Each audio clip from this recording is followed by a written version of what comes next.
Hey y'all, Tyler Berryman here, covering a podcast on genetically modified organisms, or as the rest of you, or many of you probably know, GMOs. Doesn't matter. GMOs are important. Why is it that one person that's against GMOs can change everybody's opinion to agree with them? That's what we're going to look at today, because there is something about GMOs that change everything. When someone hears GMOs in an all-organic group, the room goes silent. You didn't say GMOs. GMOs? You mean those things that are getting done in labs where they're sticking needles in items and making everything change and making science bad? Guys, GMOs aren't bad.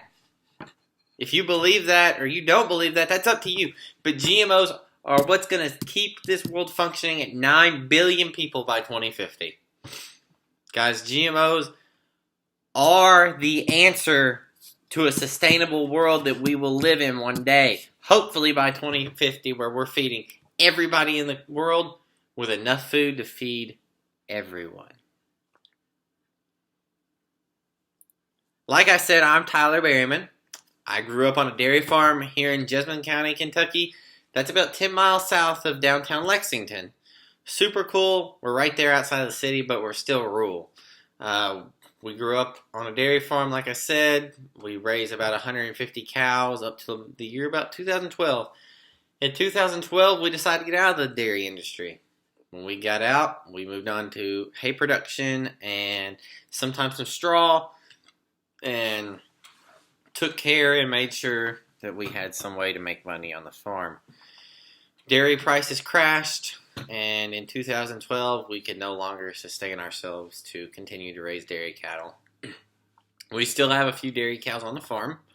Most of them are pets or show animals, because I still enjoy showing through 4-H, as does my sister.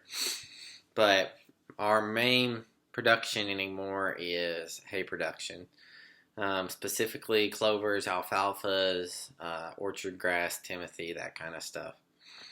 All of which has been genetically modified some way, somehow. Which is why I tell you that. GMOs aren't bad. While some people may believe they're bad, they're not. Newsflash, they're not bad. They never have been. GMOs are specifically designed to help the world be a better place and feed more people with more nutrient-provided foods. Think about that. You have GMOs and you have organic. Okay. 2,000 years ago, in the Stone Age, when they lived in caves, they had a tomato that produced a tomato this big, slightly red, more yellow than red. This is just an example.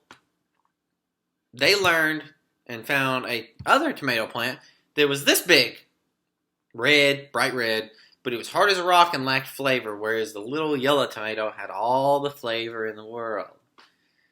So what do? Crossbreed. Put those two plants beside each other and have them pollinate each other. All of a sudden you've got seeds for a tomato plant that we know today. What's that mean? That was GMOs. GMOs are not just science-based. They happen every day. If you breed have two pepper plants in your garden outside, and you have a jalapeno pepper and just a regular green pepper, and they crossbreed and make a slightly spicy pepper that most people will enjoy like we do, that's GMOs. Just because it didn't happen in a lab doesn't make it not GMOs. But why is it that people, when they see GMOs, only see the science lab product? Because people are scared of change. People don't like change. People never will like change. People are scared of change. GMOs have changed the world. They will continue to change the world whether or not we like it. They're growing organic, conventional, no-till, GMO-free. GMO-free. What's that mean? if every tomato plant that's ever been raised had to have been changed some way, somehow, even if it was 2,000 years ago, how is it GMO free? Never thought about it that way. GMOs are different. When you look at it thinking everything's a GMO, it's different. Isn't that something? So if that GMO-free plant is not GMO-free because it wasn't built in a lab in your lifetime, or it wasn't crossbred in your lifetime, then it's GMO-free, right? Not at all. GMOs, whether it was 2,000 years ago or to yesterday in a lab, making an alfalfa crop of hay, Roundup Ready, still GMOs. Even that hay that was fed to that beef cow that you ate last night for dinner may have been GMO free, but the hay it ate was GMO products. So is it really GMO free? Y'all, people view GMOs as bad. That's fine.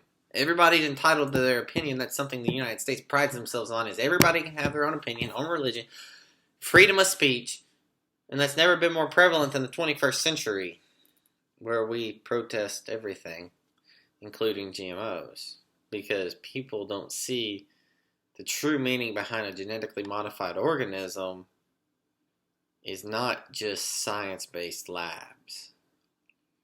That's huge in today's society. People see one thing, they only want to see that one thing, but they don't see the other side of the story. Take, for example, two people. Actually, let's make it three people. One person is all for GMOs. Well, GMOs are harmless. I don't care to eat them. They're what's going to make the world better. 9 billion people, 2050, right? Okay. You have someone in the middle who's like, I don't really care. Put a hot dog on my plate and let me eat. They don't care if it's GMOs. They don't see an issue with it. They don't see anything against it.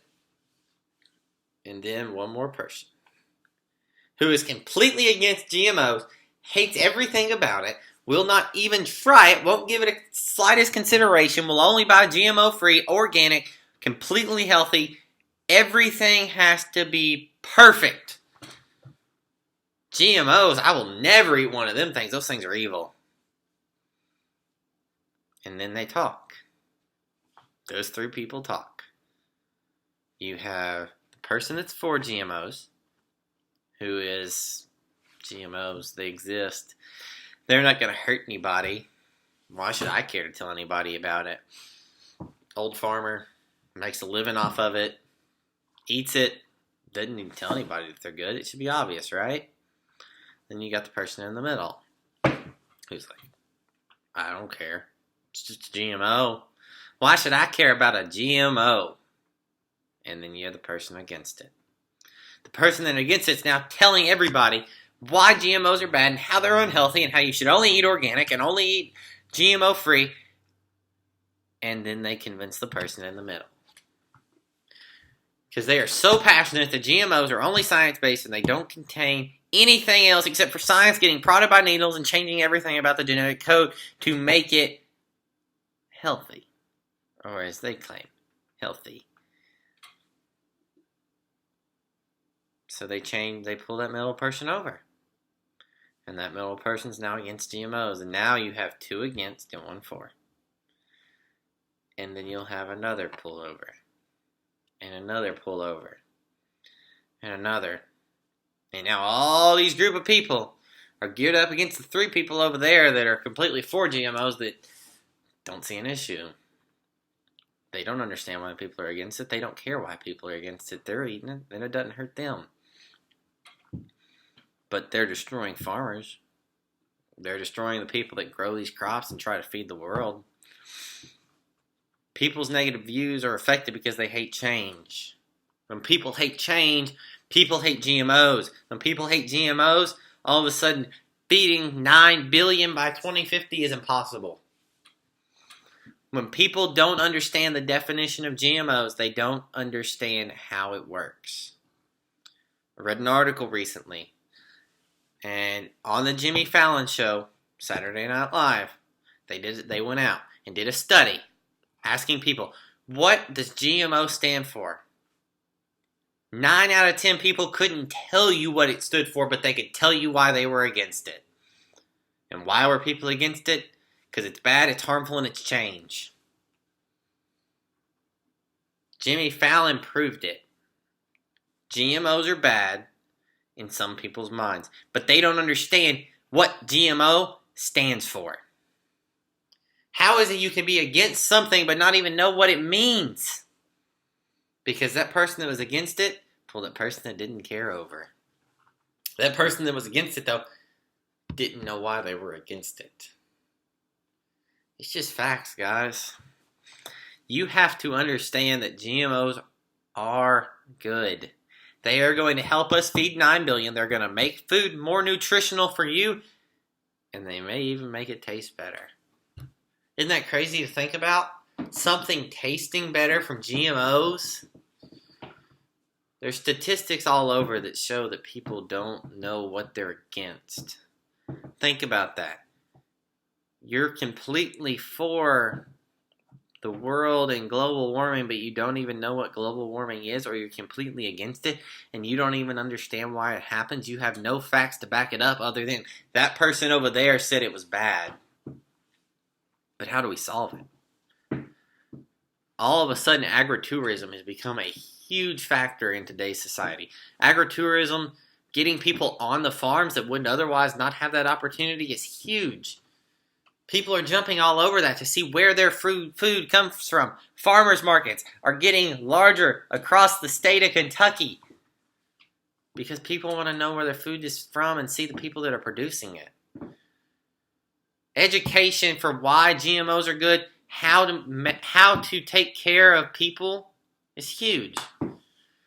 GMOs are going to change the world, whether or not you like it. Why not get educated on it and support those local farmers markets and put money back in the community? The solution is simple, guys. Go tour farms. Go see your local farmer that's out on the outskirts of your town and ask them for a tour. Chances are, they'll give you one. Because they know how hard this industry is. They know how hard it is for farmers to not be hated by everybody when all they're trying to do is feed people. Y'all, farmers want to help you. They want to teach you, and they will be sure as heck happy to show you around. And then you know where your food's coming from. You put a face to where your food comes from. Yeah, it may not be the guy that made the beef cow that you're eating, but at least you have somebody you know. At least you know that that person is a good person. Yeah, there's some bad apples, but there's bad apples in every industry, guys. Go tour your farms. Go see what GMOs are. And go see that everything's been genetically modified. And understand before you hate. Guys, farm tours are everything. Agritourism. Go see it. Go check it out. It's awesome. Everybody talks about how GMOs are this and GMOs are that. You can't tell the difference between a tomato that's been genetically modified and one that hasn't. Other than the fact that there may be some vitamin C in the one that has been. Guys, tour farms.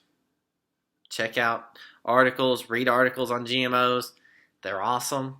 Yeah, they may not be the most entertaining thing, but they're very good information. Guys, educate yourself. Check out farms. Later.